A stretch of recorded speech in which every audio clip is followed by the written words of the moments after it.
কালীগঞ্জে মহান বিজয় দিবস ও শহীদ বুদ্ধিজীবী দিবস পালনের প্রস্তুতিমূলক সভা অনুষ্ঠিত। লালমনিরহাটে কালীগঞ্জ উপজেলায় মহান বিজয় দিবস ও শহীদ বুদ্ধিজীবী দিবস যথাযোগ্য মর্যাদায় উদযাপন উপলক্ষে প্রস্তুতিমূলক সভা অনুষ্ঠিত হয়েছে। বৃহস্পতিবার 11 ডিসেম্বর উপজেলা পরিষদ মিলনায়তনে এ সভার আয়োজন করেন উপজেলা প্রশাসন। সভায় জাতীয় গুরুত্বপূর্ণ দিনদ্বয় যথাযোগ্য মর্যাদায় পালনের লক্ষ্যে বিভিন্ন কর্মসূচি গ্রহণ, নিরাপত্তা জোরদার, সমন্বয় কার্যক্রম এবং সর্বস্তরের মানুষের অংশগ্রহণ নিশ্চিত করার বিষয়ে বিস্তারিত আলোচনা করা হয়। এ সময় বক্তারা মুক্তিযুদ্ধের চেতনাকে সমুন্নত রেখে তরুণ প্রজন্মকে দেশপ্রেমের উদ্বুদ্ধ করার উপর গুরুত্বারোপ করেন।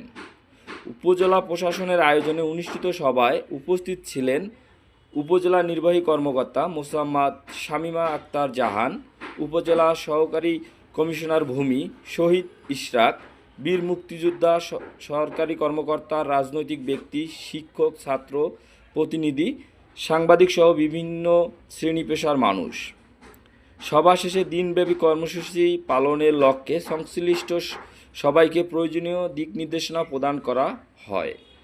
সততা এবং ন্যায় নিষ্ঠার সাথে এদেশের কল্যাণে এদেশকে একটি উন্নত দেশে রূপান্তরিত করার জন্য আপনারা সবাই এগিয়ে আসবেন এবং আমরা মুক্তিযোদ্ধারা এখন আমাদের জীবনের শেষ প্রান্তে দাঁড়িয়েছি।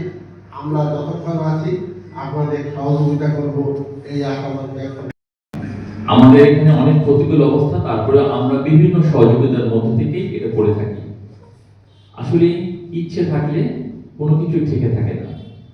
আমি মনে করি আজকে যিনি আমাদের কাছে এসেছেন, ওনার হাত দিয়ে নতুন একটি দিন উদযাপন হবে এবং আমরা সুন্দরভাবে এটি করতে চাই। সকলের সহযোগিতা একান্তভাবে কাম্য। ধারণাও খুব বেশি হওয়ার সুযোগ হয়নি, কারণ আসার পরপরই আমি একটু শারীরিকভাবে অসুস্থ হয়ে গিয়েছিলাম। তো যে কারণে আমি নতুনভাবে আবার দায়িত্ব পালন করা শুরু করেছি। তো আশা করি স্যারের সাথে স্যারের দিক নির্দেশনা অনুযায়ী আমি আপনাদের সকলের সহযোগিতা পাবো এবং আমরা একটা সুন্দর একটা বিজয় দিবস উদযাপন করতে পারবো। এবং আমাদের এই বিজয় দিবস উদযাপন সংক্রান্ত ছোটখাটো যত ধরনের ডিটেলস সম্ভব আপনারা অনুগ্রহপূর্বক স্যারকে প্রদান করে সহায়তা করবেন। এবং একই সাথে আমাদের যে ঘোষণা নির্বাচনটি আছে সেই নির্বাচনে আমাদের প্রত্যেকের সহযোগিতা দরকার। স্যার যেহেতু এখানে নতুন এবং আমিও নতুন, তো আমরা প্রত্যেকের সহযোগিতা কামনা করছি। সেটাই বলুন, আমি বলছিলাম যে যদি আমরা দোয়া দেবো, যখন দোয়া সেটা খুব ব্যাপক হয়। সে কারণে আমাদের মুক্তিযুদ্ধ যারা আছেন, যারা জীবিত আছেন, তাদেরকে উপস্থিত করা হয়। আমরা যদি সেখানে তাদের জন্য তাদের আত্মার মাত্রার জন্য দোয়া করতে পারি, এটা একটা প্রস্তাবনা। শীতবস্ত্র বিতরণ করতে পারতেন, সেটা ভালো হতো। হামনাথ কোরআন প্রতিযোগিতা, কেরাত প্রতিযোগিতা হয়, দেশাত্মকতা গান প্রতিযোগিতা হয়, তাহলে সেটা যদি সম্ভব হয়। যেখানে এটা থাকে না সেই ক্ষেত্রে শহীদ মিনার যেহেতু থাকেই বেশিরভাগ শিক্ষা প্রতিষ্ঠানে অথবা বেশিরভাগ উপজেলায় জেলায় প্রথমে আসলে শহীদ মিনারগুলো হয়েছে। এই জন্য যেখানে মুক্তিযুদ্ধ স্মৃতিসৌধ নেই, যতদিন পর্যন্ত নেই ততদিন পর্যন্ত সকল পুষ্পস্তবক অর্পণটা শহীদ মিনারে হয়। আর সাধারণত যদি মুক্তিযুদ্ধ স্মৃতিসৌধ থাকে তাহলে স্মৃতিসৌধে 26শে মার্চ এবং 16 ডিসেম্বরে পুষ্পস্তবক অর্পণ হয়, আর 21শে ফেব্রুয়ারি পুষ্পস্তবক অর্পণ হয় শহীদ মিনারে। তো আমরা মনে হয় এই ব্যাপারে কি কোনো প্রকার দ্বিধা থাকার সুযোগ আছে? যদি একটি স্মৃতিসৌধ হয়েই থাকে, আমার মনে হয় 16 ডিসেম্বরের পুষ্পস্তবক তো সেখানেই অর্পণ করার কথা, ওগুলোই ঠিক সময়ে হবে। এর সাথে শুধুমাত্র আমরা এক্সট্রা যেটা বেশি করছি সেটা হচ্ছে আমাদের বিজয় মেলাটা 3 দিন চলবে। আর এইগুলো সবকিছু বাদে আপনারা যে বিষয়গুলো বলেছেন উপজেলার ব্যাপারে, আমি অবশ্যই সবগুলোরই নোট ডাউন করেছি।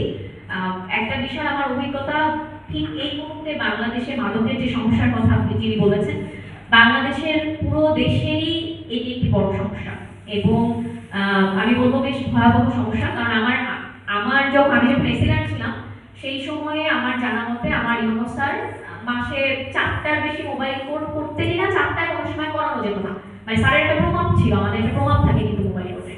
তো তারপরেও স্যারকে 4টা মোবাইল কোড করানো যেত না। আর আমি গত 15 মাসে ইউনো হিসেবে আমার অভিজ্ঞতা হচ্ছে, আমি যে উপজেলায় ছিলাম সেই উপজেলায় 15 মাসে আমার মোবাইল কোড করতে হয়েছে 161টি।